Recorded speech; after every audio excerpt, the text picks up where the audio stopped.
నమస్తే, welcome to our channel. నేను సౌజన్య.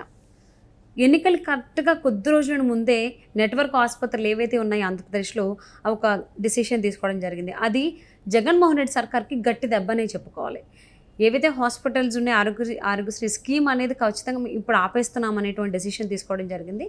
మరి ఈ అంశానికి సంబంధించి మనతో మాట్లాడడానికి, మరి విశ్లేషణని మనతో పంచుకోవడానికి ఈరోజు మనతో పాటు ఉన్నారు సీనియర్ జర్నలిస్ట్ జగదే ఉన్నారు. వారితో మాట్లాడదాం. నమస్తే అండి. నమస్తే.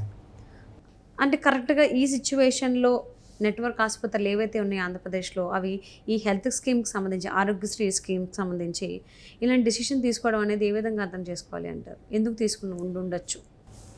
తీసుకుని ఉండొచ్చు అంటే ప్రభుత్వాలు మారాక బకాయిలు ఏవైతే పెండింగ్ బకాయిలు ఉన్నాయో అవి చెల్లించడం అనేది చాలా అరుదు. చాలా అరుదు అంటే ఒక 10% కూడా ఉండదేమో. ఎందుకంటే నాకు తెలిసిన మిత్రుడు ఒక ఆయన ఉన్నాడు ఇక్కడ తెలంగాణలో. ఆయన ఉప్పల్లో ఇలాగే ఒక నర్సింగ్ స్కూల్ ఏదో పెట్టి దానికి సంబంధించిన ప్రభుత్వ సబ్సిడీ ఇస్తుంది అనుకున్న టైంలో ఆయన సరిగ్గా సమైక్యాంధ్ర ఉద్యమం రావడం, కిరణకుమార్ రెడ్డి గవర్నమెంట్లో ఒక 10% ఎంతో ఇచ్చారట. రిమైనింగ్ 90% కూడా నెక్స్ట్ బీఆర్ఎస్ ప్రభుత్వం వచ్చాక అవన్నీ ఇంకా రాలేదు. వెంటనే ఆయన కాలేజు, ఆ నర్సింగ్ కాలేజు సమ్ మెడికల్ పెట్టుకున్నాడు, మొత్తం ఎత్తియాల్సి వచ్చింది. ఇంత నష్టాలు పాలైపోయాడు. మ్యాక్సిమం ఇక్కడనే కాదు, అంటే ఎగ్జాంపుల్గా చెప్పాను. అలాంటిది ఇంకా ఆరోగ్యశ్రీ సంబంధించి అయితే ప్రభుత్వం గడిచిన 5 ఏళ్ళలో కూడా అడపాదడపా ఇచ్చిందే తప్ప ఎక్కడా ఇవ్వలేదు. ఈవెన్ మీరు న్యూస్లో కూడా చూస్తే టెండర్లు పిలిస్తే కాంట్రాక్టులు కూడా వెళ్ళలేదు. ముందు పెండింగ్ బకాయిలు చెల్లించండి, అప్పుడు చూద్దామని. ఆఖరికి ఇంజనీర్లు, ఎగ్జిక్యూటివ్ ఇంజనీర్లు వాళ్ళు కూడా ఎస్సీలు, అంటే సూపరింటెండెంట్ ఆఫ్ ఇంజనీర్ అంటారు, అంటే ఒక డివిజనల్ హెడ్ ఉంటాడు అనమాట. ఆయన ఇరిగేషన్ సంబంధించి కానీ ఆర్ఎండ్కి సంబంధించి కానీ వాళ్ళు కాల్ చేసి మరి కాంట్రాక్ట్లు పిలిపించుకున్నారంట. పిలిచినా కూడా అయ్యా నమస్కారం అండి, మీరు అంత పొజిషన్ కదా, హైలీ క్వాలిఫైడ్ సీనియర్ మోస్ట్ పొజిషన్లో ఎస్సీ అంటే, అటువంటి వాళ్ళు కూడా ఫోన్ చేస్తే ఏమనలేక అలాగండి చూద్దామండి అన్నారు, కానీ ఎవరు టెండర్లకు వెళ్ళలే. అట్లా గడిచిన 4 ఏళ్ళు చాలా జరిగాయి.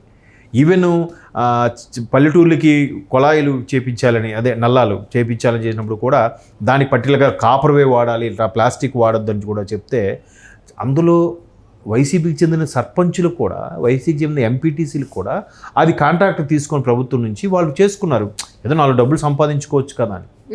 వాళ్ళకు కూడా రాలే. అందుకే స్వపక్షంలో కూడా వ్యతిరేకత ఏర్పడింది.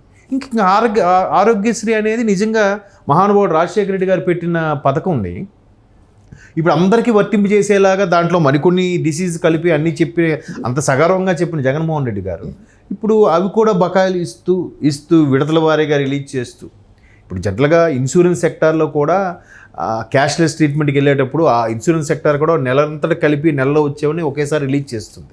అవి మళ్ళీ అందులో పెండింగ్లు, అవకతవకలు, ఆడిటర్స్, అకౌంట్స్ క్యాలిక్యులేషన్ అన్నీ చెక్ చేసుకొని కదా బిల్స్ ఇస్తారు. అట్లా ఇన్సూరెన్స్ సెక్టార్లు కంపల్సరీగా ఇచ్చేస్తారు, ఎవరు అనడానికి వీల్లేదు, ఎందుకంటే దాని మీద ఒక ఐఆర్డీఏ ఉంది కాబట్టి. ఇక్కడ గవర్నమెంట్ దగ్గరకు వచ్చేసరికి వీళ్ళు విడతల వారీగా చేసి ఈ 4 ఏళ్ళు వాళ్ళు చూశారు, వాళ్ళకి అనుభవం అయిపోయింది కార్పొరేట్ హాస్పిటల్కి. ఇంకా లాభం లేదు. ఇప్పుడు ఎలాగో 6 నెలల నుంచి ఇవ్వట్లేదంట. 6 నెలల నుంచి ఆల్మోస్ట్ ఆల్ లాస్ట్ అక్టోబర్ నుంచి కూడా ఇవ్వట్లేదు. అంటే 2023 అక్టోబర్ నుంచి కూడా. అందులో అప్పటికి పాత ఇంకొన్ని పెండింగ్ ఉన్నాయి. అది కాక మళ్ళీ 6 నెలల నుంచి ఒక్క బిల్ పాస్ చేయలేదు. పాస్ అవ్వకపోతే ఏమవుతుంది? ఇప్పుడు మళ్ళీ మేలో ఈ నెలైనా కాపాడుకుంటే మనకు కొంతైనా సేవ్ అవుతుంది కదా అనే ఉద్దేశంలో వాళ్ళు ఇంకా మొండిగా స్ట్రిక్ట్గా పాస్ చేస్తున్నారు.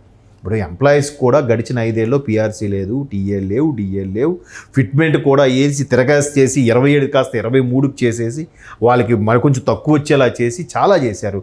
ఈపీఎస్ సిస్టమ్ ఏదో తీసుకొస్తామన్నారు, అది తీసుకురాలేదు. ఇన్ని చేసిన వాళ్ళు మొత్తం పథకాలకే కేటాయించడం వల్ల ఏముందిలే, మనం ఒక్క పథకాలకు వాళ్ళకి వేస్తే సామాన్యులు మనకు చూసుకుంటారు, వాళ్ళ ద్వారా మనకు ఓటు అయిపోద్ది, వీళ్ళతో సంబంధం లేదనుకునే స్థాయిలో ఉన్న మనుషులకి ఇవన్నీ వరుస పెట్టి ఒకదాని మీద ఒకటి జలక్ తగ్గుతుంది.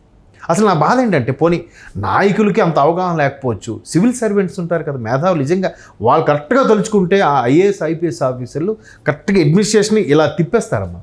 వాళ్ళు కూడా చెప్పరా ఏంటి? ఎంత అవగతం వాళ్ళకే కదా ఇబ్బంది.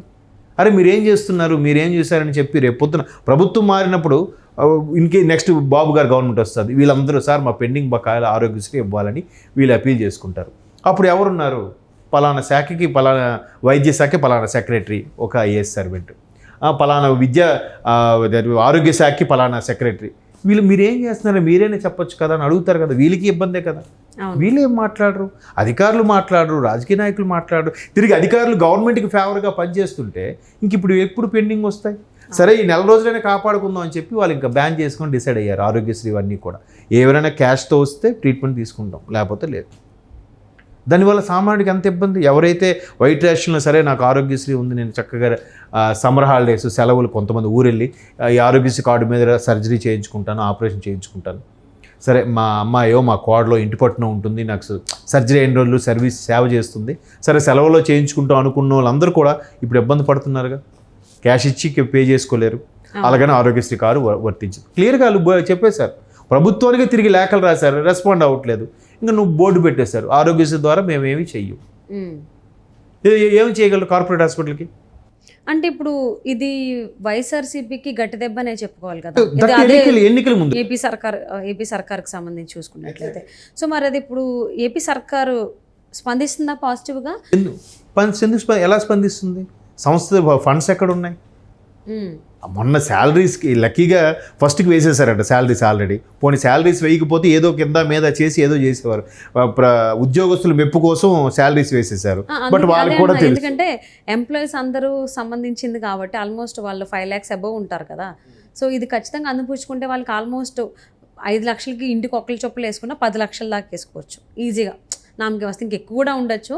మరి ఆ లెక్కను చూసుకుంటే ఇది కొంచెం వాళ్ళకి అందిపుచ్చుకునేటువంటి అవకాశమే కదా. మరి ఇప్పుడు ఏపీ సర్కార్ అందిపుచ్చుకుంటుంది ఈ అవకాశాన్ని? కష్టం. అంటే ఆల్రెడీ వాళ్ళు ఏమండి బకాయిలు అంటే ఒక్కొక్క కార్పొరేట్ హాస్పిటల్కే కొన్ని క్రోర్స్లో కూడా ఉంటుంది అమౌంట్, ల్యాక్స్లో, క్రోర్స్లో, చిన్న స్థాయి హాస్పిటల్ నుంచి కూడా. ఎప్పుడు ఇస్తారండి? ఒకవైపు ప్రభుత్వం ఇదే చూసుకుంటారా, అదే చూసుకుంటారా? చెప్పండి. అసలు అంతెందుకు, ఎవరికైతే పెన్షన్ ఇస్తూ ఉన్నారో వాళ్ళకి పెన్షన్ ఇవ్వడానికి కూడా ఊరికే వాళ్ళు చంద్రబాబు నాయుడు గారు వీళ్ళు లేఖలు రాయడం వల్ల ఎలక్షన్ కమిషన్ ఆపేయమని చెప్పింది, వీళ్ళు కేసు వేయడం వల్ల అని వాళ్ళ మీద తోసేస్తున్నారు. కానీ వీళ్ళు పోనీ ఎలాగ కాళ్ళు ఈడ్చుకుంటూ మెల్లగా అక్కడికి వెళ్ళేసరికి కూడా అమౌంట్ లేదు ఖజానాలో. అది చెప్పకుండా చంద్రబాబు నాయుడు కేసు వేశాడు, ఎన్డీఏ కూటమి వాళ్ళు కేసు వేశారు కాబట్టి మేము ఇవ్వలేకపోతున్నాం అని చెప్తున్నారంట. అక్కడ ఖజానాలో డబ్బులు లేవని చెప్పట్లేదు. అంటే రాజకీయ ఎత్తుగడ. సో ఇది కూడా చంద్రబాబు పై అటువైపు మళ్లించేటువంటి అవకాశం ఉందా? ఇంక ఇదే అదంటే పోనీ ఏదో అలా గేమ్ ఆడారు, ఇది ఇంకేదేం ఆడతారు? ఇది కార్పొరేట్ హాస్పిటల్స్ కదా.